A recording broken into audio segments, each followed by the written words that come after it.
Ketika seorang muslim, apalagi ustadz, tentu harus menjalankan setiap syariat. Termasuk kalau misalnya Abi bilang bahwasanya syariat di dalam Islam adalah membunuh orang, itu boleh karena perbedaan keyakinan. Ketika Abi masih jadi ustadz, maka pertanyaannya, apakah Abi sudah pernah membunuh non-muslim karena perbedaan keyakinan? Apakah Abi pernah mengajarkan santri-santri, murid-murid Abi tentang bagaimana cara membunuh non-muslim? Apakah pernah Abi mengajarkan kita bertiga bagaimana cara membunuh non-muslim? Demi Allah, kami sebagai anak, demi Allah, tidak pernah sekalipun Abi mengajarkan hal tersebut. Assalamualaikum warahmatullahi wabarakatuh. Berjumpa lagi dengan saya, Dr. Akal ya, di channel Debat Panas, channel yang menyajikan seputar dunia debat yang panas dan cadas ya.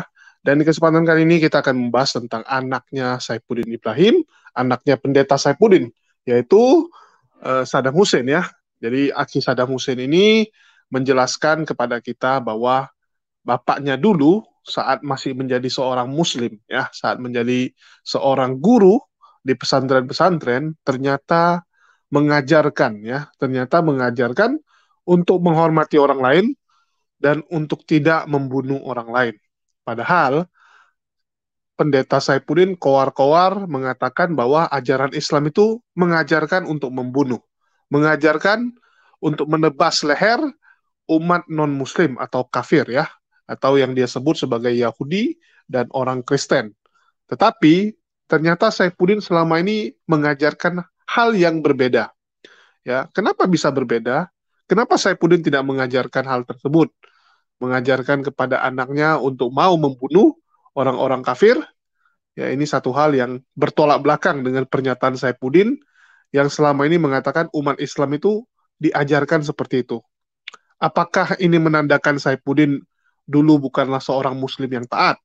Padahal Saifuddin mengatakan bahwa saat dia masih Islam, dia adalah seorang Islam yang taat dan radikal. Ya, orang yang selalu mengutamakan untuk menegakkan yang namanya syariat Islam. Bahkan kita tahu seberapa radikalnya pendeta Saifuddin dulu ya. Kita tahu bagaimana pesantren Al Zaitun dulu sempat ingin mendirikan negara sendiri, yaitu negara Islam Indonesia. Jadi kalau bicara radikal, tentu saja pendeta besar Saifuddin adalah seorang yang sangat radikal dulunya. Tetapi kenapa dia tidak mengajarkan anak-anaknya untuk membunuh? Apa khusus anaknya doang yang tidak diajarkan untuk membunuh, tetapi diajarkan kepada murid-murid pesantrennya?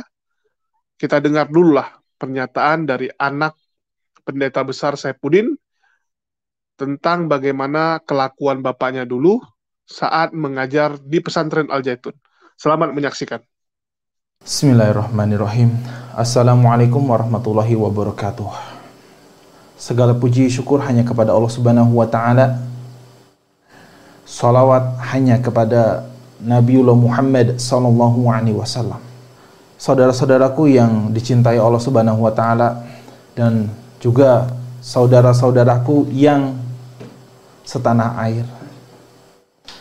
Mungkin pada hari ini kita mengerti bahwasanya ada yang baru saja marak di tengah-tengah kita, seorang pendeta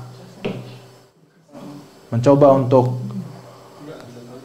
mengintervensi untuk kemudian memberitahu bahwasanya 300 ayat Al-Quran harus dihafuzkan, yaitu adalah pendeta Saifuddin Ibrahim.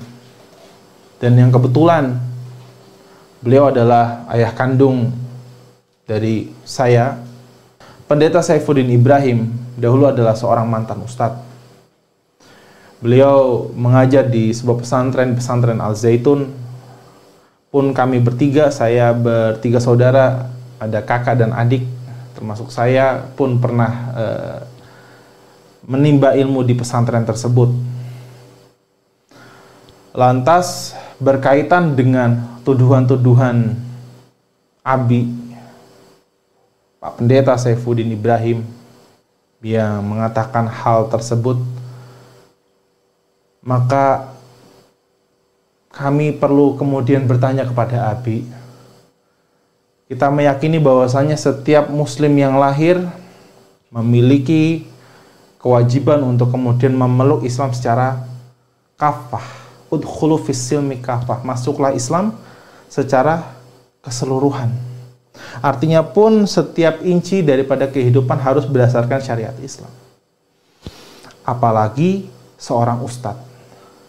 Seorang ustadz tentu harus menjadi panutan, makanya harus melakukan setiap segala syariat. Nah, pada hari ini kemudian Abi sudah menjadi seorang pendeta, kemudian mengucapkan bahwasanya Islam adalah agama yang penuh dengan kebencian, terorisme, dan yang lain seperti Abi sebutkan, maka sesungguhnya pertanyaannya jadi sederhana sekali.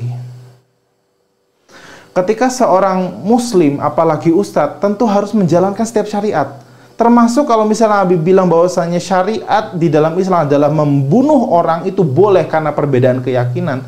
Maka pertanyaannya, ketika Abi masih jadi ustadz, apakah Abi pernah membunuh non-muslim karena perbedaan keyakinan? Apakah Abi kemudian pernah mengajarkan santri-santri Abi di Zaitun sana tentang cara-cara membunuh orang yang berbeda keyakinan? Atau bahkan Abi pernahkah dahulu waktu masih jadi ustadz mengajarkan kami bertiga cara membunuh non-muslim saat itu? Tentu Abi ustadz, harusnya kalau misalnya memang itu yang diajarkan oleh Al-Quran, maka harusnya Abi mengajarkan hal itu. Maka pertanyaannya, apakah Abi sudah pernah membunuh non-muslim karena perbedaan keyakinan? Apakah Abi pernah mengajarkan santri-santri, murid-murid Abi tentang bagaimana cara membunuh non-muslim? Apakah pernah Abi mengajarkan kita bertiga bagaimana cara membunuh non-muslim? Demi Allah, kami sebagai anak, demi Allah, tidak pernah sekalipun Abi mengajarkan hal tersebut. Atau bahkan mungkin Abi ketika pertanyaan tersebut Abi jawab, iya, pernah. Maka Abi harus mempertanggungjawabkannya. Tetapi kalau misalnya Abi memang menjawabnya tidak pernah membunuh, tidak pernah mengajarkan bagaimana cara membunuh non-muslim gara-gara perbedaan keyakinan, maka sesungguhnya memang Islam tidak pernah mengajarkan hal tersebut. Logikanya sederhana, karena Abi dulu muslim. Bahkan tuduhan Abi, ya, yang paling sering mungkin di surat Al-Baqarah ayat 191. Waqtuluhum haitsu saqiftumuhum. Dibaca hanya sepenggalan ayat saja kepada orang-orang yang tidak mengerti Al-Quran. Membaca Quran surat Muhammad ayat 4. Ayat-ayat yang perlu dibaca secara keseluruhan biar tidak mispersepsi.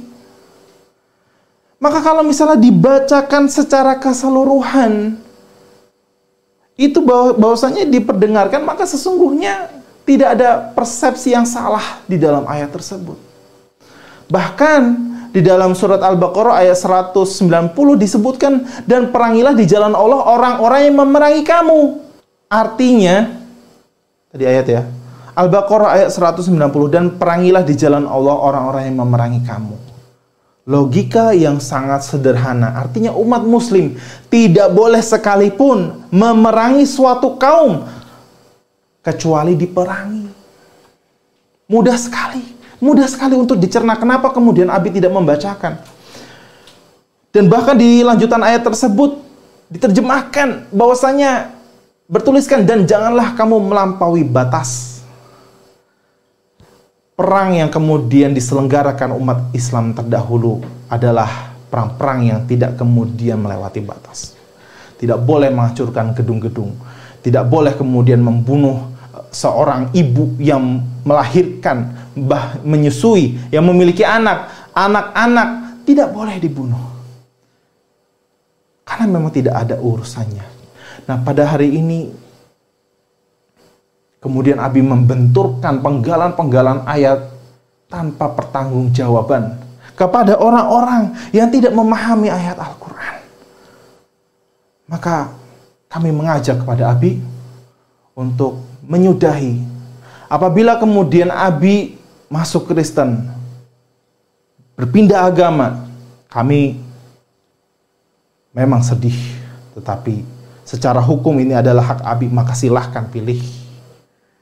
Tetapi ada hal yang kemudian bukan menjadi hak Abi lagi, tatkala Abi mencampuri urusan dan kemudian menyakiti, bahkan mengiris hati umat Muslim di Indonesia secara khusus.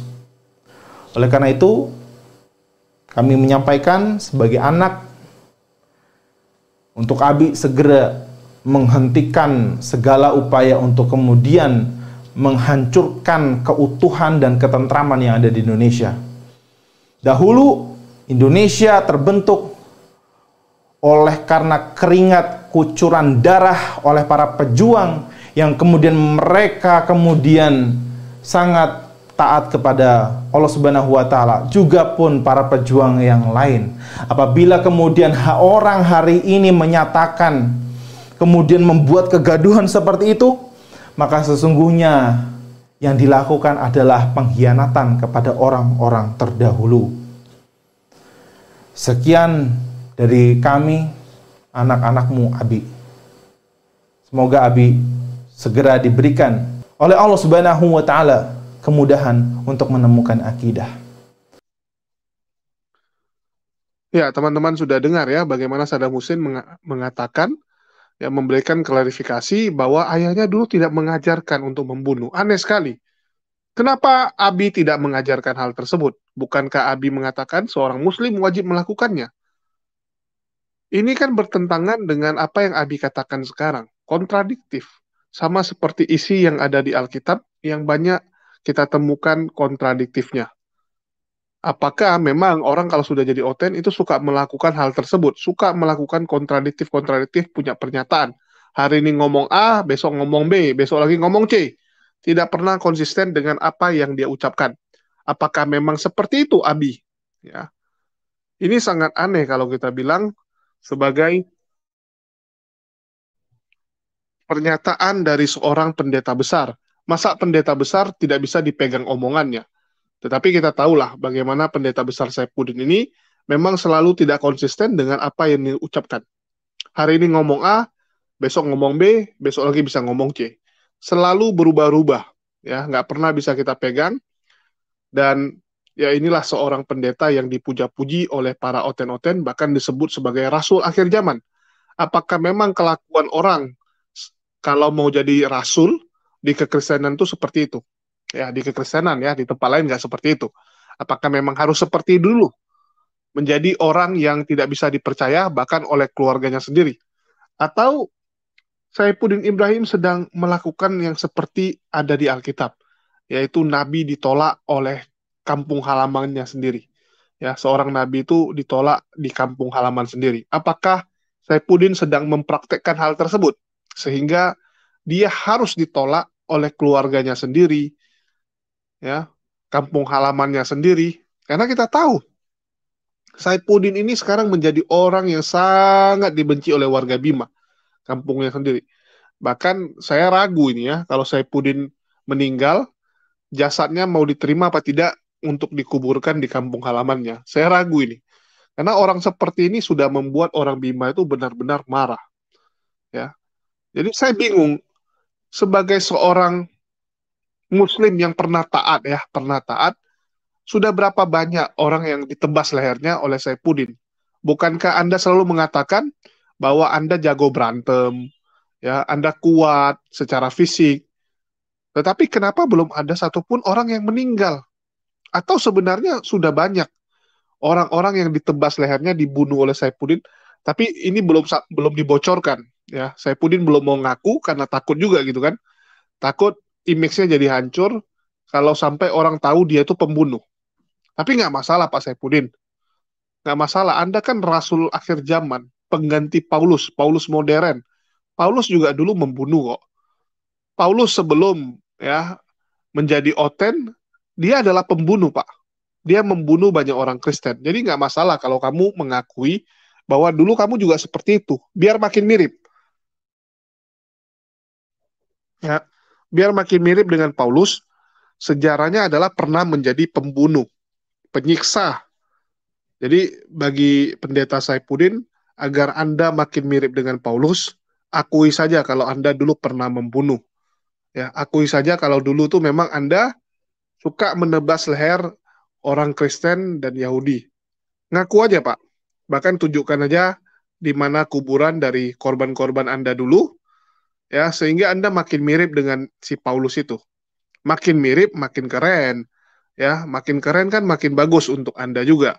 Karena makin banyak oten-oten yang percaya bahwa Anda ini memang inkarnasi dari Paulus.